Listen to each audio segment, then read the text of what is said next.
ये वो दौलत के भूखे और कुत्ते लोग होते हैं जिनका पेट जहेज से नहीं भरता है, जिनकी भूख 10 लाख से नहीं मिटती है, जो पूरी जिंदगी कुत्तों की तरह जिंदगी गुजारते हैं।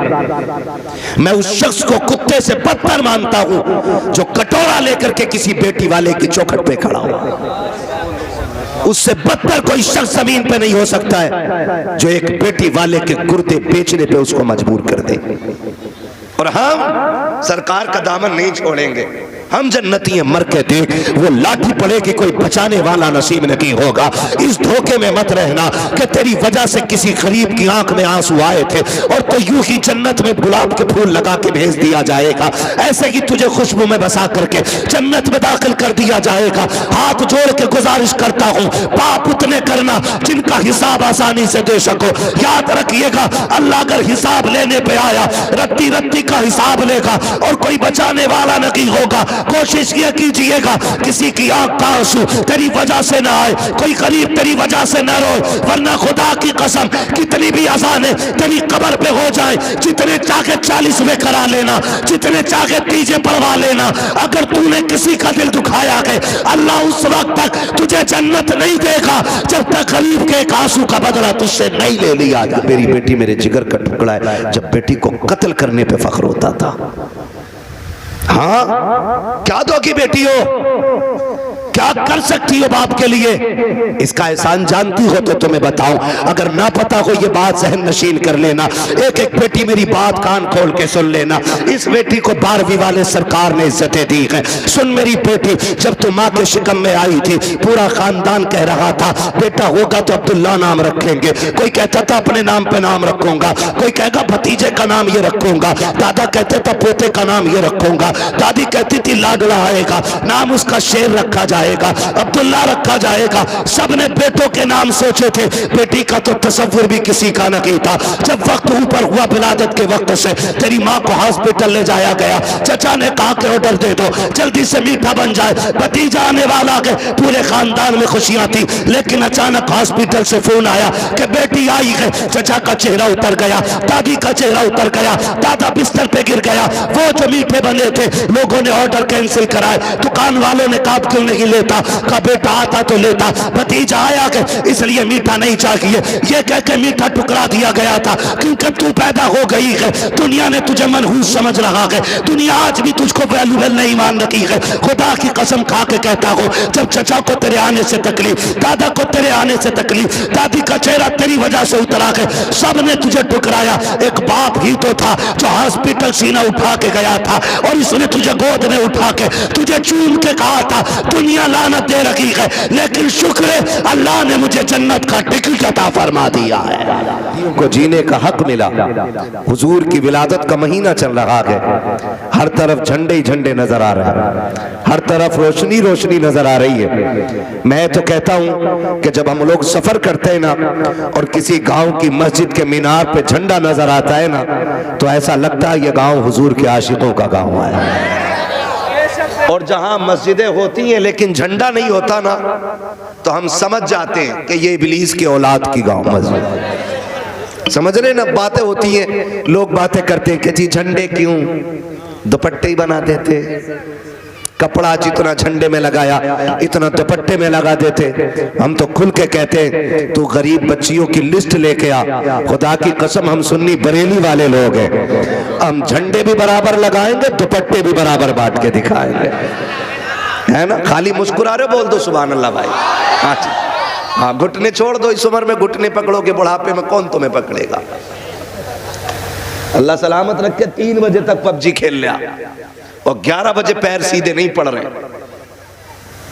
हाँ, 11 बजे तक पैर सीधे नहीं पड़ रहे, फिर कह रहा देखियो मौलाना नबज बड़ी ठंडी चल रही है, शुक्र कर चल रही है। हाँ, शुक्र करो चल रही है। हमारी कौम 3 बजे तक जाग रही है। कितने बजे तक? 3 बजे तक। उठती कितने बजे? 10 बजे, 11 बजे, 12 बजे। दुकानदार 10 बजे जाग रहा है। मैं कभी कभी सोचता हूं कि जिस कौम को फजर में उठना था वो 11 बजे उठ रही है। और जो 10 बजे उठते थे अब वो फजर में उठना शुरू हो गए। और हमारी कौम फिर पीर ढूंढती है ऐसा कि जो डोरियां बांटता भी हो, डोरियां बेचता भी हो। बेशक। हाँ, तावीज वाला ढूंढते हैं, कह रहे बरकत नहीं हो रही, तो पीर साहब भी ठेका लिए बैठा बरकत का।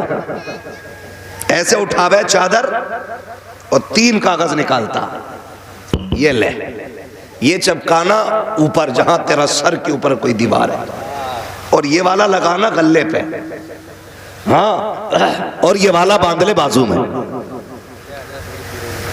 तो ये कंडीशन हमारी कौम की है। अब एक गले में लगा पड़ा है, एक दीवार पे लगा पड़ा है, एक बाजू में लटका पड़ा है, दौड़ लगा रखी है इधर से उधर, इधर से उधर, फिर भी बरकत नहीं हो रही है। कह रहा लग रहा है तावीज में असर नहीं है। नहीं मेरे लाल, बात तावीज की नहीं है। तावीज तो बहुत असर करता है, मगर एक शर्त है, देने वाला मुफ्ती आजम जैसा होना चाहिए। तावीज बड़ा असर करता है, लेकिन देने वाला ताजुश्शरिया जैसा होना चाहिए। का फिर तावीज में बरकत क्यों नहीं है? वजह सिर्फ इतनी है, न लेने वाला सही है, न तावीज देने वाला सही है। का मेरे घर के झगड़े मिटा दो, और जाके भी उससे कहा जिसकी बीवी से 6 महीने से नहीं बनती है, मुझे बता तो सही, जिससे घर नहीं सवारे जाते वो तकदीरें क्या सवारेगा। अगर बरकतें चाहते हो, सुबह उठो, मस्जिदों में चले जाओ, फजर पढ़ के सजदा करके रब को रो के दिखा दो, खुदा करम के दरवाजे खोल के तुम्हें दिखा दो। नारे तकबीर, नारे रिसालत, मसलके आला हजरत, बस्ती बस्ती करिया करिया, बस्ती बस्ती करिया करिया, नारे तकबीर। भाई साउंड को ऐसा कर दो, मैं तेज हूं तो इसका गला ना घोटे, या तो इसमें करंट पूरा नहीं आ रहा है जो ये मेरी आवाज से बैठने लग रहा है। हाँ क्यों ना प्रधान जी, नया नया ना, कोई बात नहीं, बोल बहुत अच्छा रहा, बोल बहुत अच्छा रहा, साउंड ऐसा नहीं, बोलने में कमी नहीं है, शायद मशीन की पावर की वजह हो सकती है, बोल अच्छा रहा। ठीक है ना, आप लोग समझ के मेरी बात। तो हम 11 बजे सो के उठ रहे हैं, बरकत होगी। अच्छा, ये 10 बजे दुकान खोलना किसका तरीका है? किसका? ईसाइयों का। क्यों? क्योंकि उनका मानना यह है कि उनके नबी हजरत ईसा 10 बजे पैदा हुए, इसलिए वो 10 बजे दुकान खोलते। और हमारे नबी किस वक्त पैदा हुए? जोर से यार, अरे सारे सुन्नी बरेलवी बैठे हैं ना, है तो टेंशन क्यों ले रहे हो? मिलाद का तो पता होगा ना, हुजूर किस वक्त तशरीफ लाए, किस वक्त तशरीफ लाए? सुबह शादी के वक्त। सुभान अल्लाह। हाँ बोल सकते हो आप भी, पता मेरे बेटे। क्रिकेट टीम में कितने खिलाड़ी होते? 11। कितने होते? हमारे नबी किस टाइम तशरीफ लाए? क्या बात है जी, ये कौम झंडे लहराएगी इस्लाम के। आज रबीउल अव्वल शरीफ की कितनी तारीख है? 17 हो गई ना, और पहली ही तारीख से सरकार की आमद के नारे लग रहे हैं। लग रहे कि नहीं? आवाज आती है, नात खानी मौत भी हमसे छुड़ा सकती नहीं, कब्र में भी मुस्तफा के गीत गाते जाएंगे, है ना भाई? तो किस टाइम हुजूर तशरीफ लाए? सुबह सादिक के वक्त। तुम सुन्नी को किस वक्त उठना चाहिए? और उठ कितने बजे रहा है? लानत नहीं बरसेगी तो रहमत किधर से आएगी? अल्लाह को नाराज करके, और फिर आगे बढ़ने की सोचते हैं हम लोग। सुन, फजर पढ़, सजदे करके रब को रोके दिखा, अल्लाह राजी हो गया ना तो किसी डोरी की जरूरत नहीं है, और रब नाराज है ना तो तावीज नहीं, पूरा पीर गले में लटका लेना। पीर भी फाके से मरेगा, मुरीद भी फाके से मरेगा। रोजी कौन देता है? रोजी कौन देता है? बोलो जोर से, रोजी कौन देता है? रज़्ज़ाक़ कौन है? क्यों भूल जाते हो यार? रज़्ज़ाक़ कौन है? जब अल्लाह रज़्ज़ाक़ है, उसे कितना राजी किया हमने? किसी बच्चे से पूछो क्या बजे उठा के? 11 बजे। क्यों? तेरे अब्बा ने नहीं उठाया? कि अब्बा 12 बजे उठे थे। हाँ, तेरे अब्बा क्या कर रहे थे? कि यह है कि मैं थोड़ा कम खेलता हूं पबजी, अब्बा थोड़ी देर ज्यादा खेलते हैं। ये कंडीशन हमारे घरों की है। हम अपने इन रवैयों को दुरुस्त करें। नौजवानों, सोया भी जल्दी करो, उठा भी जल्दी करो। और मैं तो ये कहना चाहता हूं कि जलसे भी ऐसे वक्त पे मुकम्मल कर लो कि एक नींद निकाल के फजर की नमाज मिल जाया करे, वरना कोई नतीजा नहीं है। 3 बजे तक भाई नारे लगते रहे, नाचते रहे बैठ करके, और फजर में टांगे फैला के सोते रहे, इससे कोई नतीजा नहीं है। मजा तब है कि आप 1 बजे जलसा मुकम्मल कर लो और उठ के फजर पढ़ के हलाल रोजी तलाश करने निकल जाओ। खुदा की कसम, काबे वाला भी राजी हो जाएगा, मदीने वाला भी राजी हो जाएगा। पीर मैंने बहुत देखे, बहुत पीर देखे। मैंने एक पीर ताजुश शरिया जैसा भी देखा है। मैं आपको बताऊं, रिस्क हलाल बड़ी चीज है। रिस्क हलाल बड़ी चीज है। जब जायज तरीके से पैसा नहीं कमा पाते लोग ना, तो फिर हराम की तरफ जाने लगते हैं। किधर जाते हैं फिर? हराम की तरफ। आजकल तो ऑनलाइन भी जुआ खेला जाता है। सट्टा लगता है क्या ऑनलाइन? वो कोई माई ड्रीम 11 ये एक किस्म का, ये भी एक जुआ है। नौजवान सुबह से शाम तक लगे रहते हैं। कोई किसी पे इशारा मत करो भाई, कहीं ना कहीं कमियां सब में। किसी को खास न करो। मैं तो अपने सारे भाइयों को बस आगाह कर रहा हूं अपनी राय से, ताकि समझ में बातें आ जाएं, बस थोड़ी सी करने लगा। अगर हलाल तरीके से हम नहीं कमा पाते ना, तो फिर शॉर्टकट के लिए हराम रास्ता लेते हैं। और जब रिस्क हराम होता है ना, तो फिर नस्लें बर्बाद हो जाया करती हैं। जब हराम रिस्क होता है तो नस्लें बर्बाद हो जाती है। कैसे? खेती कितने लोग करते हैं? जरा हाथ उठा के बताते हैं मुझे। खेती, किसानी। अच्छा, 2 ही किसान बैठे हैं, बाकी सब जमीन से अलग है। खेती खेती खेती। जमीन किस किस के पास है? एनआरसी होने वाला है, कागज तैयार रखना। जमीन सबके पास है ना? तो फिर हाथ उठा के बताएं कितने लोग खेती करते? हाँ जी, करते हैं ना इतने लोग। अब ये मेरा साथ देंगे। फसल खड़ी हो और गलत दवा डाल दो तो फसल बचेगी? बोलो। अगर गलत दवा से फसल खराब हो जाती है ना, तो याद रखो गलत रोजी से नस्ल खराब हो जाती है। जिस तरह गलत दवा से फसल खराब होती है, उसी तरह गलत रिस्क से, गलत खाने से नस्ल खराब हो जाती है। नस्ल कैसे खराब होती है? नंबर 1, बेटियां फर्माबरदार नहीं रहते। नंबर 2, औलाद में न बेटे माँ बाप की इज्जत करते और न बेटियां। फिर बेटा जूती लेके खड़ा होता बाप के मुंह पे, फिर बाप कहता जी संभालो मेरे बेटे को। मौलाना 6 साल का हो गया है, 8 साल का हो गया है, ये देखो गालियां देता है हमें। मैं कहता हूं मेरे दोस्त, ये जिम्मेदारी मौलवी की नहीं कि तेरे बेटे को संवारेगा। बाप की जिम्मेदारी होती है कि औलाद को संवारे। और औलाद कैसे संवारी जाती है? बुजुर्गों की सीरत पढ़ा करें तो पता चलता है। खुदा की कसम खा के कहता हूं, जब रोटियां बनाने वाली माँ दुरूद पढ़ के रोटी बनाती है ना, तो फिर बेटा अख्तर रजा था जो शरिया बना करता है। रोटियों का भी बड़ा असर होता है, लेकिन दुरूद तो बड़ी बात है। आज बहन के सर पे दुपट्टा ही नहीं, आटा गूंद रही है, दुपट्टा ही नहीं है, चूल्हे पे खाना बन रहा है। और जिस खाने को बगैर दुपट्टे के बनाया जाता है ना, फिर उस खाने से बरकतें उड़ जाया करती है। कहीं ना कहीं हम सब में कमी है। कोशिश ये करें हम कि अपने रवैये बदलें। पहली बात तो ये है, जल्दी सोएंगे और जोर से जल्दी सोएंगे और जल्दी उठेंगे। गांव के जिम्मेदारों पे ये लाजिम है कि गांव की कोई दुकान आपकी 9 बजे के बाद खुलती है तो बंद कराइए उसे। कोई बुरा ना माने कि मेरी दुकान बंद करा रहा है। अगर कोई भी चाय की दुकान ज्यादा खुल रही है, बंद कराइए। ये जमीनी तौर पे काम करना जरूरी है, वरना हमारी नस्ल को मिटने से कोई नहीं बचा सकता है, बर्बादी से कोई नहीं बचा सकता है। आप अपनी दुकानों को देर तक खुलने वाली दुकानों को बंद करो, और वो दुकानें जो देर से खुलती हैं उन्हें जल्दी खुलवाइए।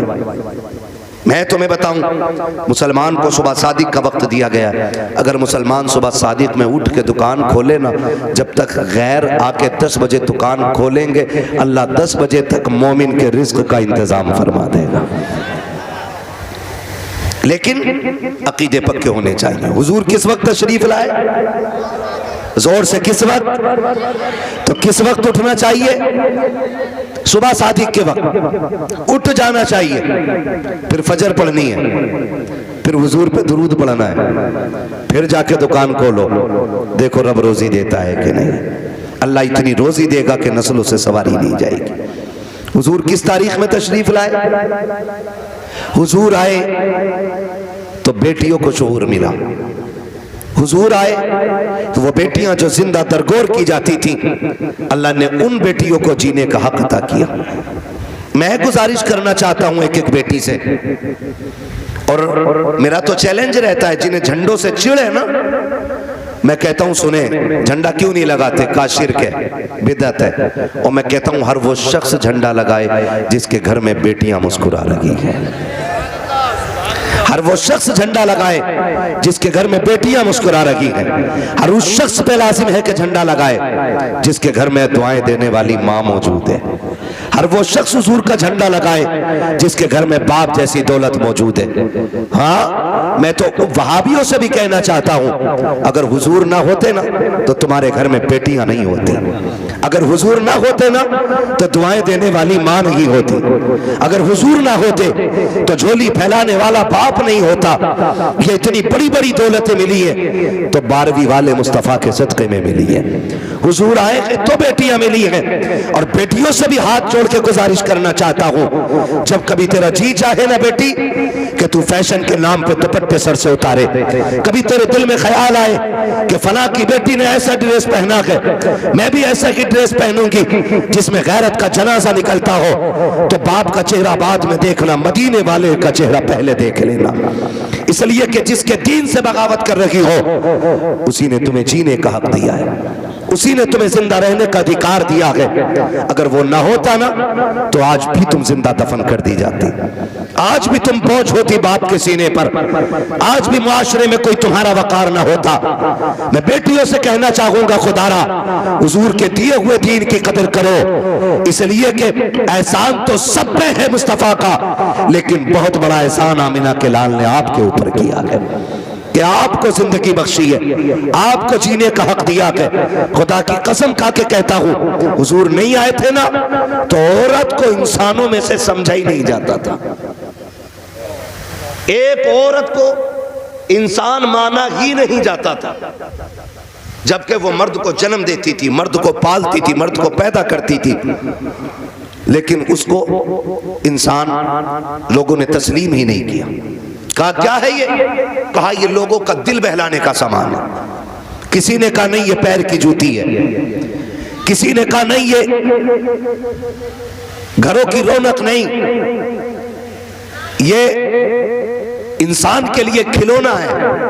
जब हुजूर आए और अपनी बेटी फातिमा खातून जन्नत को सीने से लगाया और फरमाया मेरी फातिमा मेरे जिगर का टुकड़ा है, तो बेटियों को जो कौम दुश्मन मान रही थी वो अपने बेटियों को जिगर का टुकड़ा मानने लग गई है। ये इज्जत हुजूर ने अता फरमाई है। जो बेटियों को कत्ल कर रहे, सहाबा क्या कहते थे? सहाबा कहते थे या रसूल अल्लाह जब आप नहीं आए थे ना तो हम बेटियों को कत्ल कर देते थे और माथे पे पसीना तक नहीं आता था। जब से आप आए ना तो हम जमीन पे पैर ऐसे देख देख के रखते हैं कि कहीं पैर के नीचे चूंटी ना आ जाए। कहा ये इनकलाब आपकी वजह से आया है। जो लोग इंसानों की जान ले लेते थे अब वो जानवरों की भी जान लेने के तैयार नहीं है। ये इनकलाब हुजूर की वजह से आया। लेकिन रुक के एक बात कहूं, बर्दाश्त कर लेंगे, बड़ी कड़वी बात याद आ गई है, कह जा रहा हूं। हुजूर की विलादत से पहले भी बेटियां मारी जा रही थी और आज भी बेटियां मारी जा रही हैं, आज भी बेटियां मारी जा रही हैं। फर्क इतना है, पहले पैदा होने के फौरन बाद मार दी जाती थी और आज या तो पैदा होने से पहले मार दी जाती है और या फिर शादी के बाद बेटियां मारी जाती हैं। ये सितम अब भी हो रहा है। शादियों से पहले भी बेटियां मार दी जाती हैं, पैदा होने से पहले बेटियां मार दी जाती हैं। आखिर ये कौन लोग हैं जो निकाह के बाद बच्चियों का गला घोट देते? ये वो दौलत के भूखे और कुत्ते लोग होते हैं जिनका पेट जहेज से नहीं भरता है, जिनकी भूख 10 लाख से नहीं मिटती है, जो पूरी जिंदगी कुत्तों की तरह जिंदगी गुजारते हैं। मैं उस शख्स को कुत्ते से बदतर मानता हूं जो कटोरा लेकर के किसी बेटी वाले की चौखट पे खड़ा हो। उससे बदतर कोई शख्स जमीन पे नहीं हो सकता है जो एक बेटी वाले के गुर्दे बेचने पे उसको मजबूर कर दे। और हम सरकार का दामन नहीं छोड़ेंगे, हम जन्नती हैं मर के देख, वो लाठी पड़ेगी कोई बचाने वाला नसीब नहीं होगा। इस धोखे में मत रहना कि तेरी वजह से किसी गरीब की आंख में आंसू आए थे और तो यूं ही जन्नत में गुलाब के फूल लगा के भेज दिया जाएगा, ऐसे ही तुझे खुशबू में बसा करके जन्नत में दाखिल कर दिया जाएगा। हाथ जोड़ के गुजारिश करता हूं, पाप उतने करना जिनका हिसाब आसानी से दे सको। याद रखिएगा, अल्लाह अगर हिसाब लेने पे आया रत्ती रत्ती का हिसाब लेगा और कोई बचाने वाला नहीं होगा। कोशिश ये कीजिएगा किसी की आंख का आंसू तेरी वजह से ना आए, कोई गरीब तेरी वजह से न रोए, वरना खुदा की कसम कितनी भी आसाने तेरी कब्र पे हो जाए, जितने चाहे 40 में करा लेना, जितने चाहे तीजे पढ़वा लेना, अगर तूने किसी का दिल दुखाया है अल्लाह उस वक्त तक तुझे जन्नत नहीं देगा जब तक गरीब के एक आंसू का बदला तुझसे नहीं ले लिया जाए। हो किधर खड़े का हो, हराम का जहेज लेके मौलवी से फाता पढ़वा के हलाल का हो जाएगा।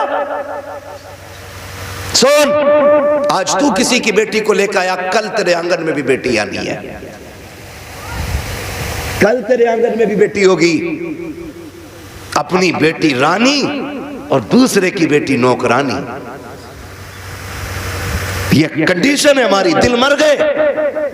4 बेटे तो हिसाब लगा रहा, 10 लाख कलुआ में मिलेंगे, 10 बूरा में मिलेंगे, 10 गुड्डू में मिलेंगे, 10 पप्पू में मिलेंगे, हराम में 40 लाख लेगा। भाई किसी का नाम हो बुरा ना मानना, मैं सिर्फ एक मिसाल के तौर पे कह रहा हूं, मुझे क्या मालूम आपके क्या नाम है, मैं सिर्फ बताना चाह रहा हूं। हिसाब लगा रहा बैठ कर 10-10 जोड़ रहा है। अब तो और तरक्की कर गए लोग, 15 पे कहानी आ गई है। और रिश्ता कराने वाले लोग सिर्फ 500 रुपए के लिए मर रहा, बिचौलिया। रिश्ते कराना अच्छी बात है, और वो रिश्ते कराने वाला अच्छा आदमी है जो सच्चा हो। ये जो झूठ बोल के कह रहा ना, सुनो तुम्हें पता कुछ? कहा क्या? कहा वो जो है उनका लड़का 70,000 रुपए महीना कमा रहा, और कहता किसके सामने? जिसकी बच्ची जवान हो गई हो ना। तो पूछता, उसके कान खड़े होते, भाई हर बाप चाहता बेटी सुख में रहे। कौन बाप ऐसा, मैं या आप? कोई ऐसा बाप नहीं है जो अपनी बेटी को दुख में देखना गवारा करे। हर बाप को बेटी प्यारी होती है, हर बाप को बेटी प्यारी है। तो उसके बाद जाके कह रहा फलां का बेटा 70,000 कमा रहा, तो उसने भी कोनी मार के कह दिया जरा कराओ यार रिश्ता। फिर पक्का पता 70 कमा रहा? हाँ मैंने कल ही देखा, उसने अपने अब्बा खाते में डाले। लंबा झूठ। कह रहा मगर यार करा तो दूं रिश्ता, अच्छा बात करूंगा। इसके भाव बढ़ते हैं। कह रहा अच्छा बात करूंगा। 2 दिन बाद आके कह रहा रिश्ता तो हो जाएगा, लेकिन बता मैं यार लौंडे की कमाई बढ़ी है ना, तो इसलिए वो उनकी सोच रहे हैं कि रिश्ता बराबरी का मिल जाए। अब बेटी वाला समझ जाता बराबरी का मतलब यह है कि ये हराम का खाना चाह रहा। कह रहा क्या मतलब? का क्या दे दोगे तुम? क्यों? वो लड़की वाला कहता 70 कमा रहा तो 15 दे देंगे। कह रहा लो 15 तो उसको फला गांव से मिल लेते, उन्होंने 15 पे काम आनी है, और बढ़ाओ कुछ।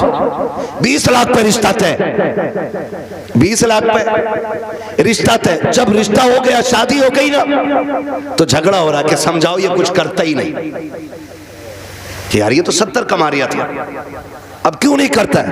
कब? वो तो इसलिए झूठ बोला था ताकि रिश्ता बराबरी का मिल जाए।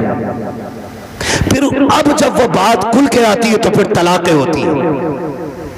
तेरे बेटे का तो कुछ नहीं जाएगा, लेकिन जिस बेटी को एक बार तलाक हो जाती है ना, उस बेटी की जिंदगी पे बहुत बड़ा दाग लग जाता है, बहुत बड़ा दाग।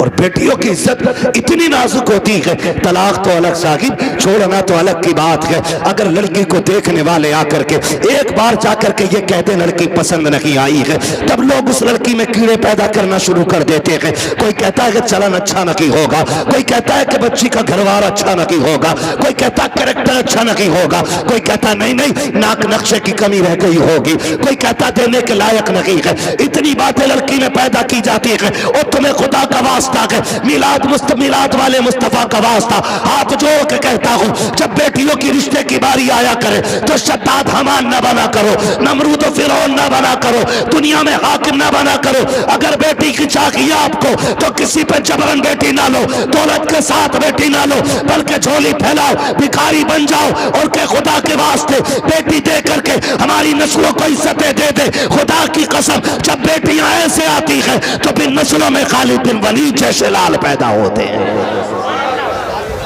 लेकिन ऐसे मांगे कौन? बारात भी तो लेके जाएगा। कितनी बारात चल रही है भाई? हाँ, जब निकाह इमाम पढ़ा देना तो कहते इमाम साहब कितने पैसे हो गए? इमाम साहब ने कह दिए 5,000। गरीब इलाका होगा यार, छोड़।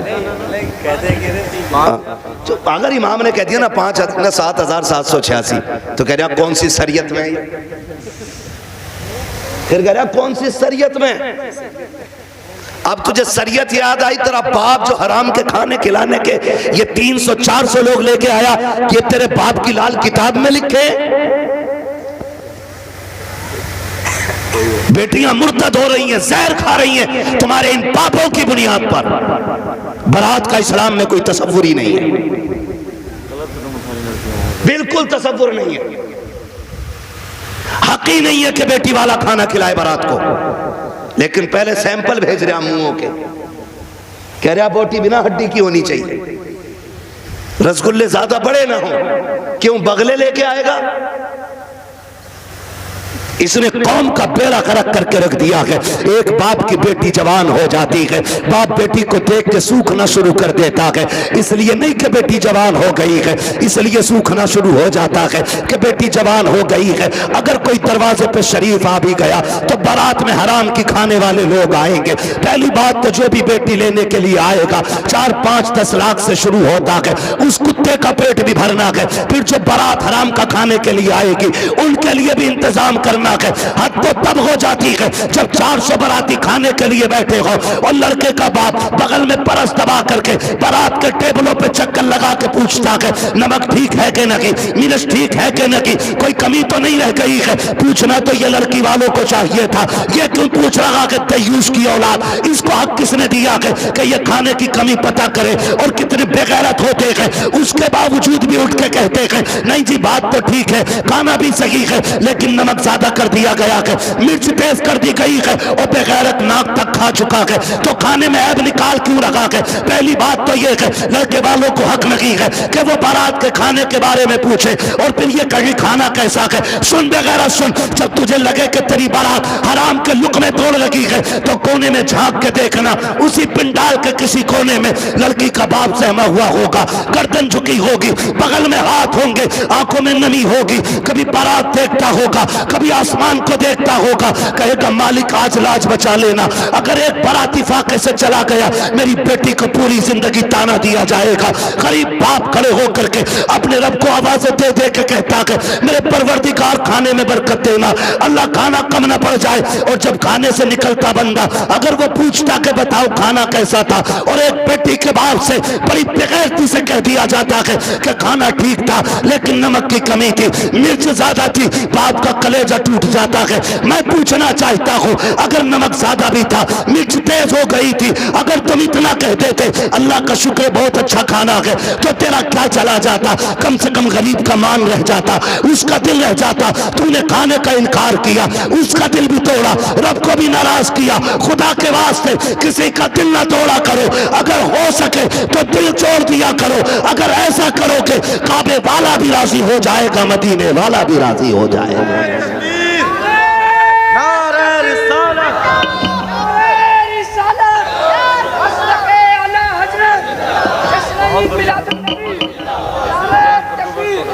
रोज तवज्जो है सारे लोगों की? जरा कह दे या रसूल अल्लाह, खाली जलसे करने से कुछ नहीं होने वाला। तुम्हारी बेटियां मुर्तद हो जाएं, भाग जाएं गैर के साथ, और तू तस्वीर लेके बैठा रहे। इस्लाम इसकी इजाजत नहीं देता है, इस्लाम इसकी इजाजत नहीं देता है। हर वो रास्ता बंद करो जो हमारी बेटियों को मुर्तद होने पे मजबूर कर रहा है। फला की गई हमारी थोड़ी गई ना, एक की गई तो सबकी चली गई। हो कहां पे? तुम्हें पता है, सोशल मीडिया चेक करो, लड़कियों से कलमा पढ़वाते वो मुसलमान की प्रूफ क्या है? सूरह इखलास पढ़ रही है बच्ची, तो बताना मकसद ये नहीं होता है कि अब्दुल रशीद की बेटी है देखो कलमा पढ़ रही है। वो ये बताना चाहते हैं मोहम्मद अरबी की दीन का कलमा पढ़ने वाली हमारे धर्म में आई है। हिसाब देना पड़ेगा कयामत में इसका कि तेरे दरवाजे पे दौलत रख के घुन गई और गरीब की बेटी मजहब छोड़ के चली गई। तूने दीन के लिए क्या किया था? ऐसे लोगों की दौलत को अल्लाह सांप बना के गले में डालेगा और तब कोई पीर बचाने नहीं आएगा। लिखो मेरी बात, तेरे किए का तुझी को भरना है। रस्में बना लिए, अब्बा दफन हो रहा, बेटा कब्र पे खड़े हो रहा, मेरे अब्बा की गलती हो तो माफ कर देना। क्यों? तू कौन होता माफी मांगने वाला? गलती बाप ने की थी, माफी बाप को मांगनी चाहिए। अल्लाह कहता मुंह बंद कर, किताब बंद हो गई उसकी गलतियों का हिसाब उसे देना, अब तुझे नहीं। आने दे, इस दिन का मेरा ऐलान था, कब्र में लिटा के इतना तोड़ूंगा कोई बचाने वाला नहीं मिलेगा। आज आ गया है वो दिन। मेरे बाप की गलती माफ कर देना। थप्पड़ तेरे बाप ने मारा था, गरीब के तूने नहीं मारा था। कमजोर को जलील तेरे बाप ने किया था, तूने नहीं किया था। माफी तेरे बाप को मांगनी चाहिए थी। रस्में बना ली है, खाली रस्में। यही मर्दों के हाल है, और औरतें भी कम थोड़ी है। मर जा तो उसके कपड़े नोच लेती हैं। हाय जी माफ कर जाओ, हाय जी माफ कर जाओ, अब कुछ नहीं होने वाला। जीते जी एक दूसरे से माफियां मांग लो, जीते जी एक दूसरे से अपनी गलतियों का निपटारा कर लो, वरना कोई बचाने वाला नसीब नहीं होगा, कोई बचाने वाला नहीं मिलेगा। इसलिए कि हुकूकुल इबाद का मामला बड़ा सख्त है, बड़ा सख्त है। अपनी सी कोशिश तो करो यार। आका फरमाते तू अपनी सी कोशिश कर, फिर जहां नहीं बनेगी वहां बात बनाने के लिए मैं आ जाऊंगा। हज़रत फरमाते वुसअतें दी हैं खुदा ने दामने महबूब को, जुर्म खुलते जाएंगे आका। आका मैं फ्री में जन्नत नहीं बांट सकता, माफ कीजिएगा। अगर फ्री की जन्नत के लिए बैठे हो तो मेरी जन्नत नहीं, जन्नत हसनैन के नाना की है। जन्नत उसे मिलेगी जिसे हुजूर चाहेंगे, लेकिन हम अपने आप को बदलें। कितने लोग जन्नत में जाना चाहते हैं? नौजवान बताएं, नौजवानों को मैंने हाथ उठवाए। जिनके निकाह हो गए वो हाथ नीचे कर ले, जिनके नहीं हुए वो हाथ ऊपर रखे। जिनके नहीं हुए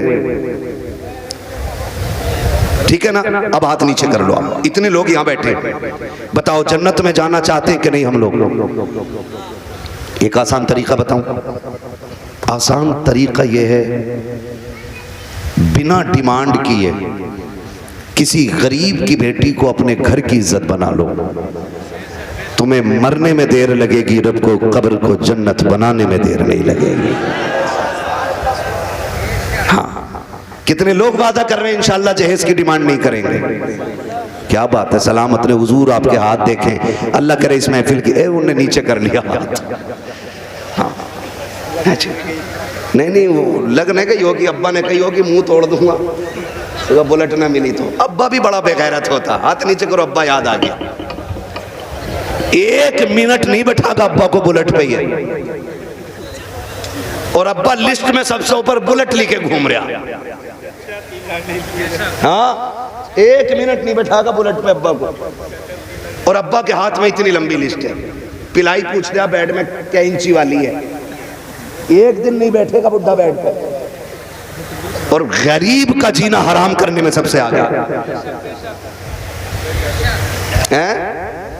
नहीं अब्बा ही कर रहा है, तो कितने लोग जन्नत में जाना चाहते हैं? नौजवान जरा बताएं, मैं आसान तरीका बता रहा हूं। सारे जाना चाहते हैं ना? हाथ नीचे कर लो, खुदा सलामत रखे। पूर ससुर के देने से नहीं पड़ती है, किसके देने से पड़ती है? बहुत कमजोर लोग हो यार। हमारा रब कौन है? इतना पता है ना, तो फिर बोलो किसके देने से पूर पड़ती है? तो ससुर से मांगना चाहिए कि अल्लाह से? बोलो किससे? तो इसे कुत्ता ना कहूं जो ससुर के आगे यूं कह रहे हैं 10 लाख चाहिए, कोई दिक्कत ना है ना। कुत्ता वो खाता जो फेंका जाता है, और ये कुत्ते से बदतर है जो छीन के ला रहा है। कितने ऐसे लोग हैं ना, कितने होशियार होते हैं, इतने होशियार होते हैं। रिश्ता करा दो साहब, कोई डिमांड करना ना, कुछ ना, खाली लड़की दिलवा दी। खाली लड़की मिल गई, फिर बिचौलिया आके कहता सुनो कि हाँ कि लोग बड़े अच्छे शरीफ हैं, कुछ भी ना मांग रहे, लड़की कह रहे लेकिन यार तुम कुछ गैरत करियो। बिचौलिया भी बड़ा बड़ा बना हुआ पड़ा। अगर इसकी कुटाई का नंबर आ गया ना तो कोई बचाने वाला नहीं मिलेगा इसे। कोई बिचौलिया, सबको नहीं कह रहा हूं, जो अच्छे वो तो अच्छे ही है। एक दूसरे का मुंह ना देखा करो, मुझे दोनों ही चोर लगते हैं। फिर तो कह रहा तुम्हें पता है लोग तो बहुत अच्छे हैं, लेकिन थोड़ा सा ख्याल करियो। क्या ना, गाड़ी कौन सी निकाल ले हो?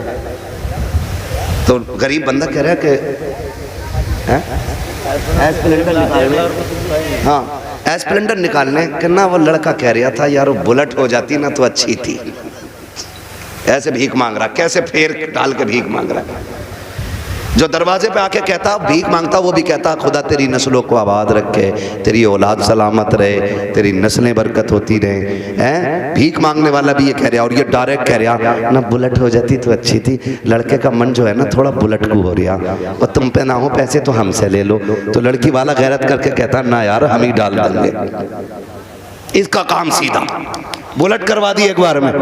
जब शादी के 4 दिन रह गए तो कह रहा खाने में क्या दे रहे हो? सुना खाली कोरमा कर रहे हो, क्यों कबाब खागा? बेगैरत कहीं का। कह रहा कोरमा कर रहे हो खाली, क्यों? उसकी कलेजी भुनवा ले लड़की के बाप की। बेटे पैर थोड़ा जलसा है। कह रहा खाली कोरमा कर रहे हो क्या? हाँ कहना, वो ये कह रहे थे ना बिरयानी भी हो जाती और थोड़ा हलीम और बढ़ा दियो। अब तो ये चल ही रहा, फेफड़े निकाल दिए बेटी वालों के, ऐसी कंडीशन कर देते।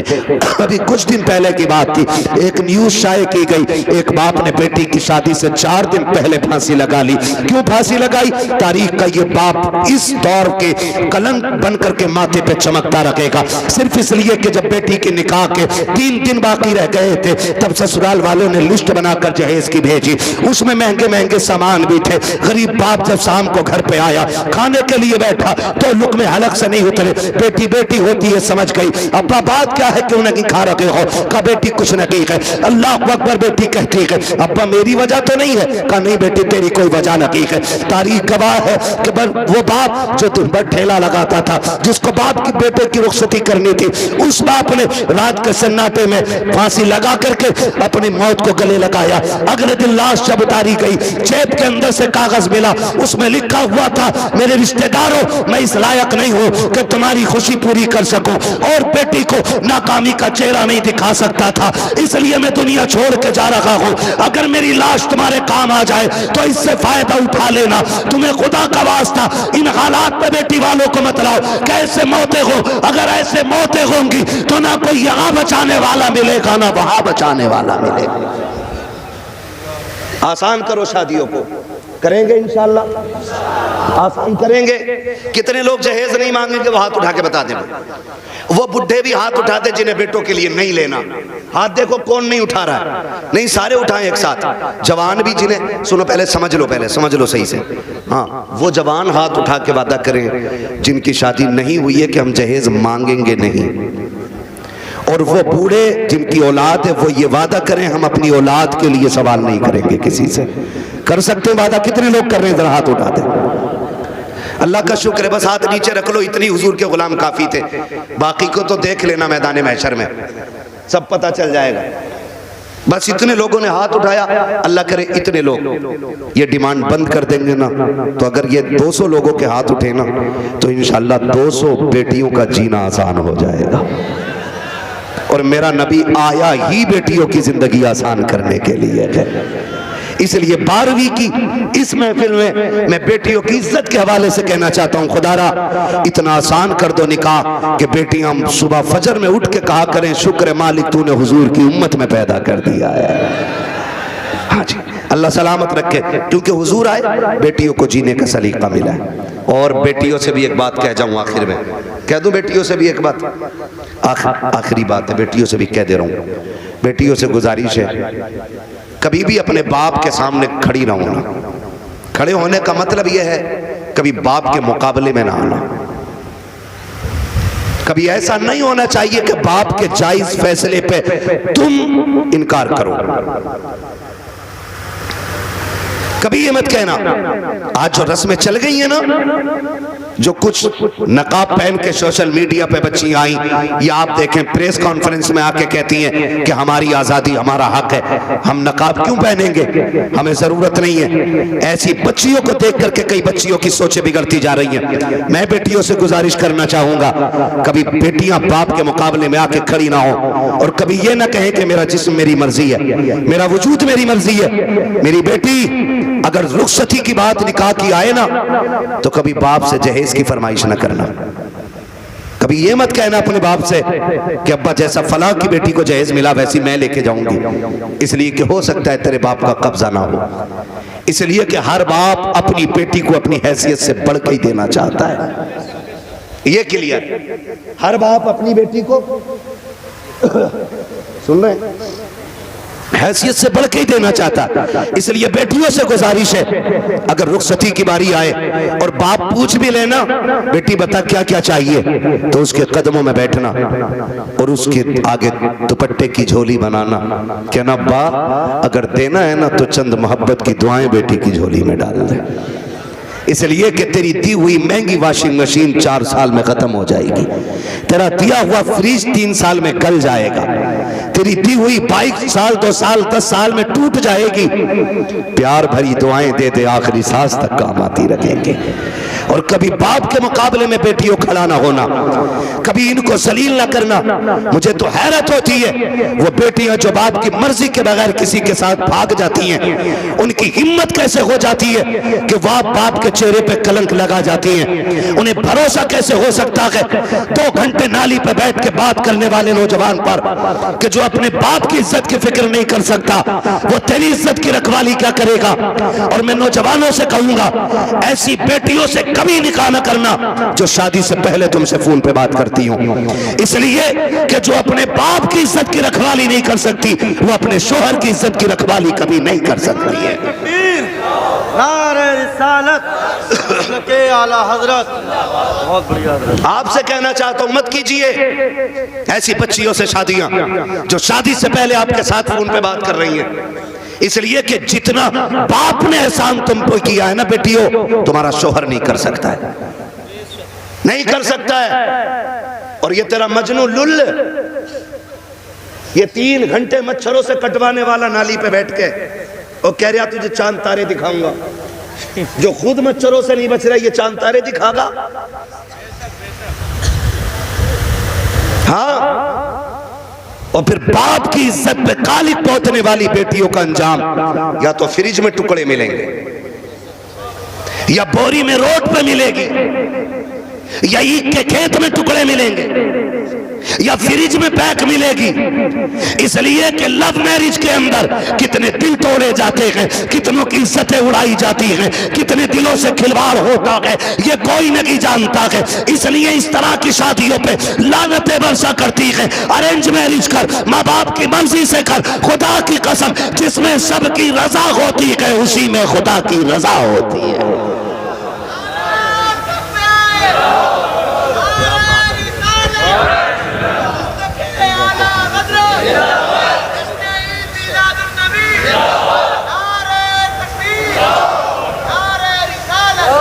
आखिरी गुजारिश बेटियों से है, बाप के चेहरे पे कालिक ना पोतना। और मैं तुम्हें कितने बेटियां आज भी दिखा दूं कि जिनको चांद के पार ले जाने वाली बातें लोग करते थे और 6 महीने बाद तलाक दे के धक्के दिए, सारी सोसाइटी ने मुंह मोड़ लिया। यही बाप जिसका मुंह काला करके बेटी गई है, इसी ने उन बेटियों के लिए दरवाजा खोला है। वही बाप इस बेटी को रखता है जिसकी इज्जत के साथ खेला बेटियों ने। मैं तो खुल के कहता हूं बेटियों से, खुदा की कसम खा के कहता हूं, पूरी दुनिया के आशिक एक पल्ले में रखो और सिर्फ बाप का रिश्ता बेटी से दूसरे पल्ले में रखो। पूरी दुनिया के आशिकों का इश्क कम पड़ जाता है और बाप की एक दिन की मोहब्बत भरी निगाह जो बेटी के चेहरे पे पड़ती है वो पूरी दुनिया के इश्क पे भारी पड़ जाती है। सच कह रहा हूं, ये याद रखिएगा, जो इज्जत बेटी को एक बाप दे सकता है वो कोई रिश्तेदार नहीं दे सकता है। और ये मेरे नबी ने करके दिखाया है। आज कहना आसान है, मेरी बेटी मेरे जिगर का टुकड़ा है। हुजूर ने तब कहा था मेरी बेटी मेरे जिगर का टुकड़ा है, जब बेटी को कत्ल करने पे फख्र होता था। हाँ, क्या दोगी बेटी हो, क्या कर सकती हो बाप के लिए, इसका एहसान जानती हो तो तुम्हें बताऊं। अगर ना पता हो ये बात जहन नशीन कर लेना। एक एक बेटी मेरी बात कान खोल के सुन लेना। इस बेटी को 12वीं वाले सरकार ने इज्जतें दी हैं। सुन मेरी बेटी, जब तू माँ के शिकम में आई थी पूरा खानदान कह रहा था बेटा होगा तो अब्दुल्ला नाम रखेंगे। कोई कहता था अपने नाम पे नाम रखूंगा, कोई कहेगा भतीजे का नाम ये रखूंगा, दादा कहते था पोते का नाम ये रखूंगा, दादी कहती थी लाडला आएगा, नाम उसका शेर रखा जाएगा, अब्दुल्ला रखा जाएगा। सबने बेटों के नाम सोचे थे, बेटी का तो तसव्वुर भी किसी का नहीं था। जब वक्त ऊपर हुआ विलादत के वक्त से तेरी माँ को हॉस्पिटल ले जाया गया, चचा ने कहा कि ऑर्डर दे दो जल्दी से मीठा बन जाए, भतीजा आने वाला है। पूरे खानदान में खुशियां थी, लेकिन अचानक हॉस्पिटल से फोन आया कि बेटी आई है। चचा का चेहरा उतर गया, दादी का चेहरा उतर गया, दादा बिस्तर पे गिर गया। वो जो मीठे बने थे लोगों ने ऑर्डर कैंसिल कराए, दुकान वालों ने कहा क्यों नहीं लेता, का बेटा आता तो लेता, भतीजा आया कि इसलिए मीठा नहीं चाहिए, ये कह के मीठा टुकड़ा दिया गया था। क्योंकि तू पैदा हो गई है, दुनिया ने तुझे मनहूस समझ रहा है, दुनिया आज भी तुझको वैल्यूबल नहीं मान रही है। खुदा की कसम खा के कहता हो, जब चचा को तेरे आने से तकलीफ, दादा को तेरे आने से तकलीफ, दादी का चेहरा तेरी वजह से उतरा है, सब ने तुझे टुकराया। एक बाप ही तो था जो हॉस्पिटल सीना उठा के गया था और इसने तुझे गोद में उठा के तुझे चूम के कहा था दुनिया लानत दे रखी है, लेकिन शुक्र है अल्लाह ने मुझे जन्नत का टिकट अता फरमा दिया है। सबसे पहले जिसने तुझे अपनाया वो तेरा बाप था।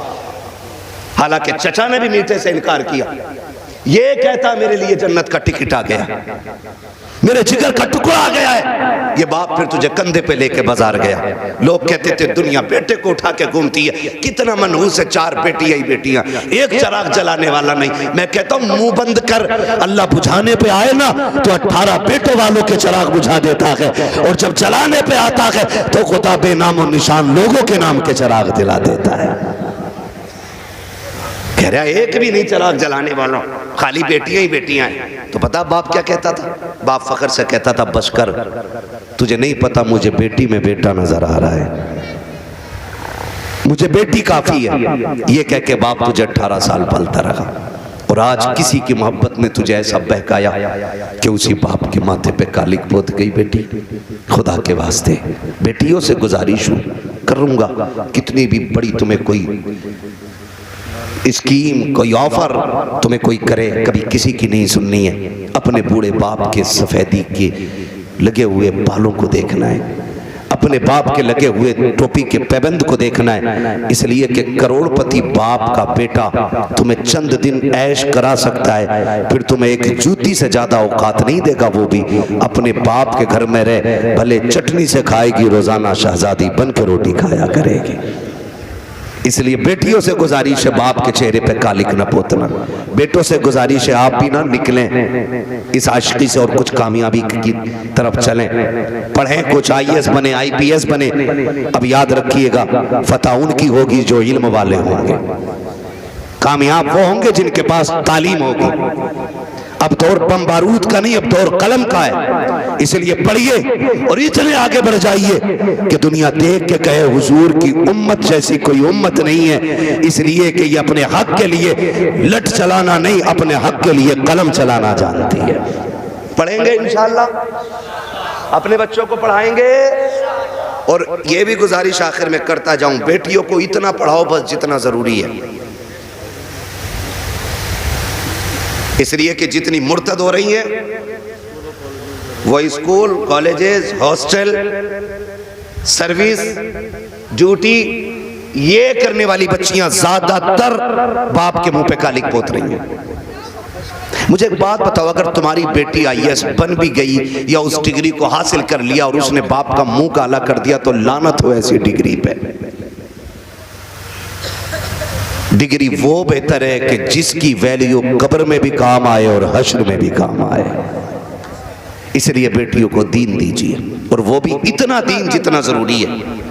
मैं इसके भी खिलाफ हूं कहीं ने 10-10 साल के लिए मदरसे में रखो, इतना जितना जरूरी है बस बच्चियों को दीन दें, बच्चियों को दीन दें और बाहर निकलने से रोकें बेटियों को। पर्दे क्या, इनको हुक्म दें।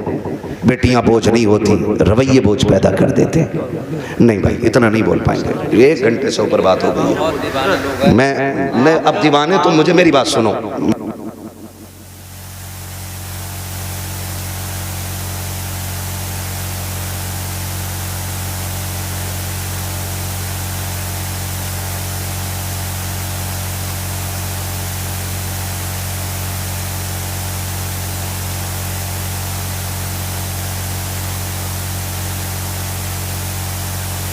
बात लंबी हो जाएगी, ठीक है ना?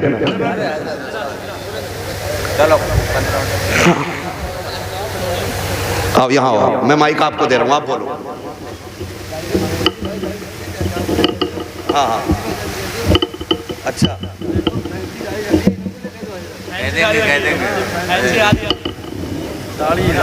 अच्छा, ये कह रहे हैं भाई साहब के फैंसी वाली दाढ़ी पे भी बात कर लो।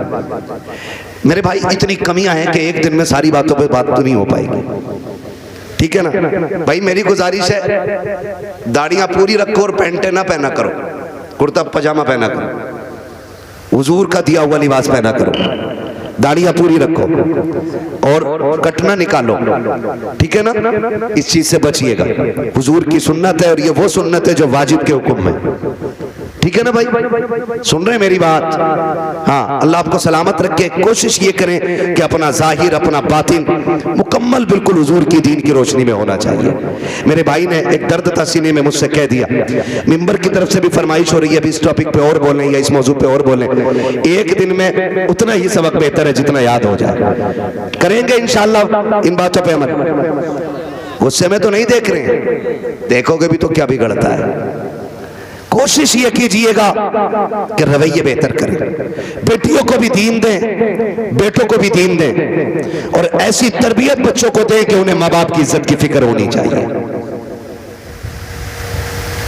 इतनी सारी बातें मैंने आपसे कही, मैं चाहता तो सिर्फ वाकयात में वक्त गुजार के अपनी बात खत्म कर लेता, लेकिन मैं चाहता था कुछ जरूरी बातें जो ज्यादा जरूरी हैं आपसे कह जाऊं। इतनी बात हो गई, और खुदारा आपसे भी गुजारिश है, नौजवानों, बहन, बेटियां, अल्लाह करे हर घर में कोई ना कोई बेटी मुस्कुरा रही हो। ये एक दुआ है मेरी, अल्लाह करे हर बेटी, हर घर के अंदर कोई ना कोई बेटी है। आपके घर के अंदर जो बहू है ना, वो किसी ना किसी की बेटी है। आप उसको नौकरानी ना समझिएगा। ये शिकायत तो लोग करते हैं ना कि बहू अब्बा नहीं कहती है, तो सुन भाई अब्बा, तू पहले से इस घर में रह रहा है, बच्ची बाद में आई है, इसको तुम्हारे बीच घुलने मिलने में वक्त लगेगा, इस घर को अपना समझने में वक्त लगेगा, लेकिन तू तो पहले से है ना, तो लाजिम है कि तू उसे बेटी पहले कह, वो तुझे बाद में अब्बा कहेगी। उसे यह एहसास दिलाइए कि तू गैरों में नहीं, अपनों के बीच में आई है। तू बगैर बाप की नहीं, यहां तेरा बाप है। तू बगैर माँ की नहीं, यहां तेरी माँ भी है। तू बगैर बहन के नहीं, यहां तेरी बहनें भी हैं, यहां तेरे भाई भी हैं। यह एहसास उसको दिलाइए।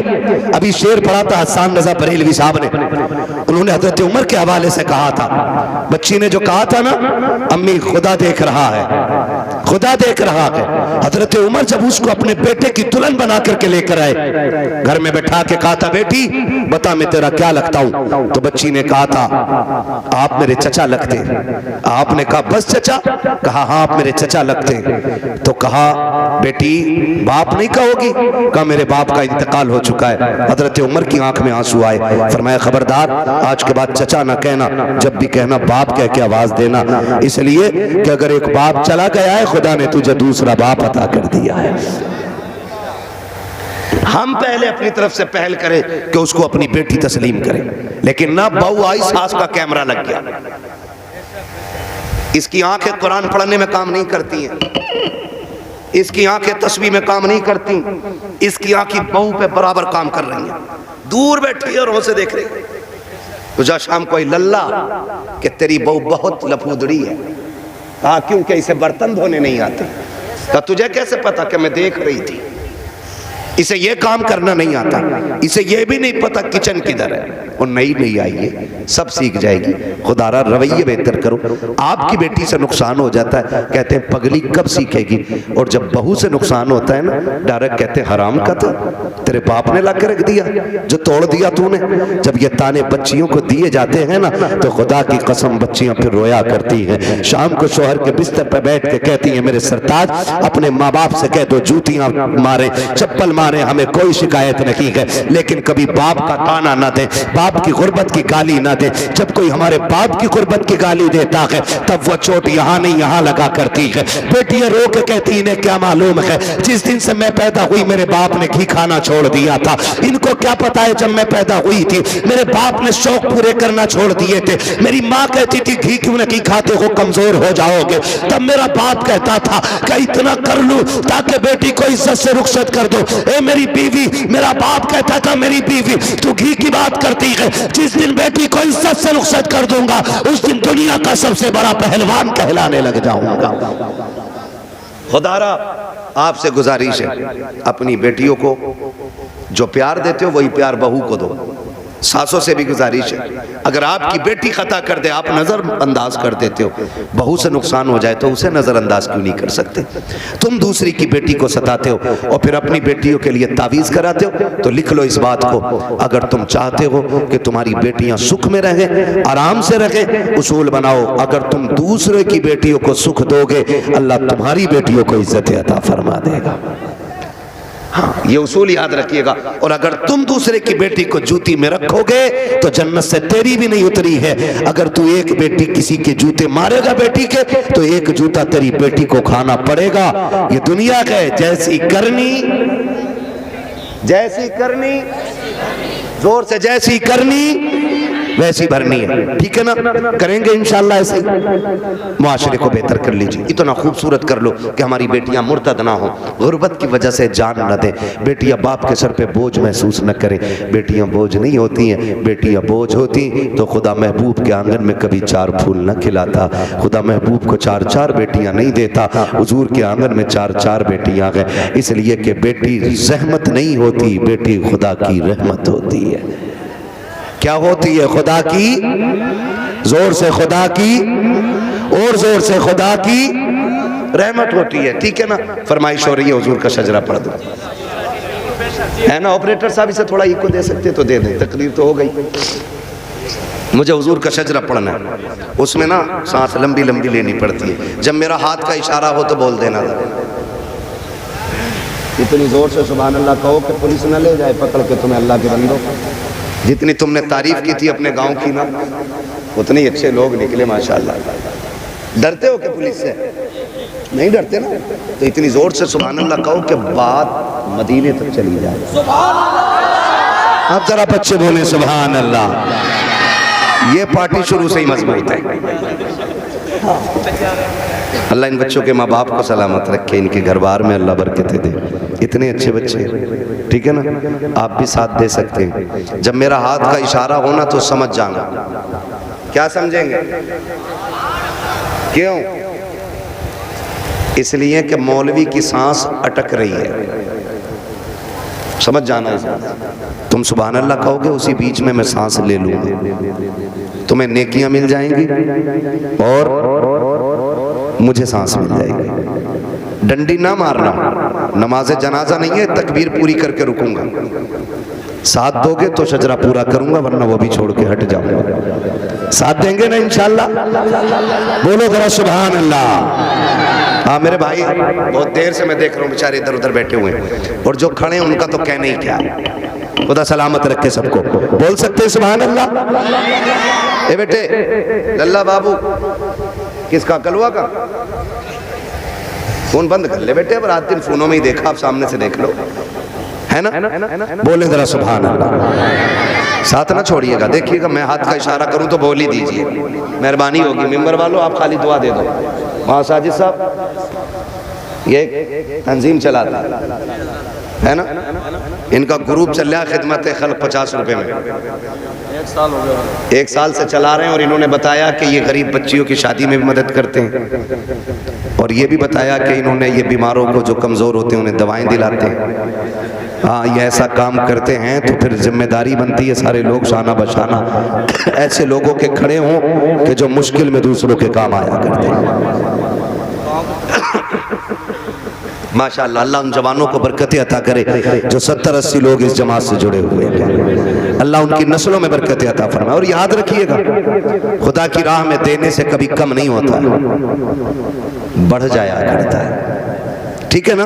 तो जुड़िएगा, आप ये काम भी कीजिए और मेरे साथ जरा दुआ मुझे भी आप दे दीजिए। ठीक है ना? मेंबर वाले दुआ दे और नीचे वाले आमीन कह दें, फिर सारे बोल दें सुभान अल्लाह, और जोर से सुभान अल्लाह। नहीं, इन बच्चों के बगैर काम नहीं चलने वाला। बच्चों तुम बोलो जरा सुभान अल्लाह।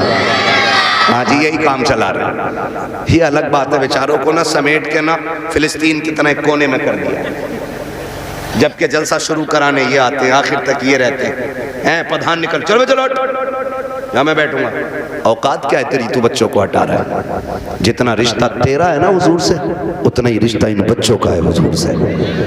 और कभी बच्चों को हटाया ना करो, इसलिए कि जलसा शुरू भी यही कराते हैं और अक्सर आखिर भी यही कराया करते हैं, है ना? बोले जरा सुभान अल्लाह और जोर से। ऑपरेटर साहब आवाज दे सकते हो तो दे दो, वरना मेरी तो खत्म हो चुकी है आवाज। कमेटी वाले सारे यहाँ हैं? कितने कमेटी वाले? 1 2 3 4 5 6 7, अल्लाह सलामत रखे, 7 और बाकी मेरे इधर बाएं दाएं बाएं खड़े। ठीक, अब सारे शामिल हो जाएं। बोलो भाई सुभान अल्लाह और जोर से। आदम के बेटे शीश, शीश के बेटे अनस, अनस के बेटे कैनान। क्या कहूँ आपसे, बहुत अच्छे लोग मिल गए आज। बोलो ज़रा, जितना बोल सकता जो बोल ले सुभान अल्लाह।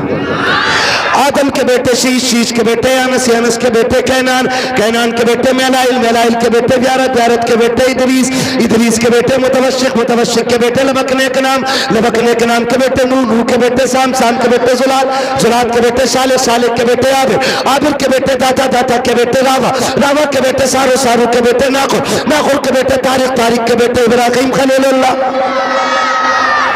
इब्राहिम खलीलुल्लाह के बेटे इस्माइल ज़बीहुल्लाह, इस्माइल ज़बीहुल्लाह के बेटे केदार, केदार के बेटे वाम, वाम के बेटे हमल, हमल के बेटे साबित, साबित के बेटे सलमान, सलमान के बेटे रईसा, रईसा के बेटे इलियासा, इलियासा के बेटे औद के बेटे हव्वा, हव्वा के बेटे अदनान, अदनान के बेटे मोइद, मोइद के बेटे नदार, नदार के बेटे मदर, मदर के बेटे इलियास, इलियास के बेटे मुदरिका, मुदरिका के बेटे खदीमा, खदीमा के बेटे किनाना, किनाना के बेटे नदर, नगर के बेटे मालिक, मालिक के बेटे फार, फार के बेटे गालिब, गालिब के बेटे लुई, लुई के बेटे काब, काब के बेटे मुर्रा, मुर्रा के बेटे किलाब, किलाब के बेटे कुसै, कुसै के बेटे अब्द मनाफ, अब्द मनाफ के बेटे हाशिम है, हाशिम के बेटे अब्दुल मुत्तलिब है, अब्दुल मुत्तलिब के बेटे अब्दुल्लाह के, अब्दुल्लाह के बेटे मोहम्मद रसूलुल्लाह।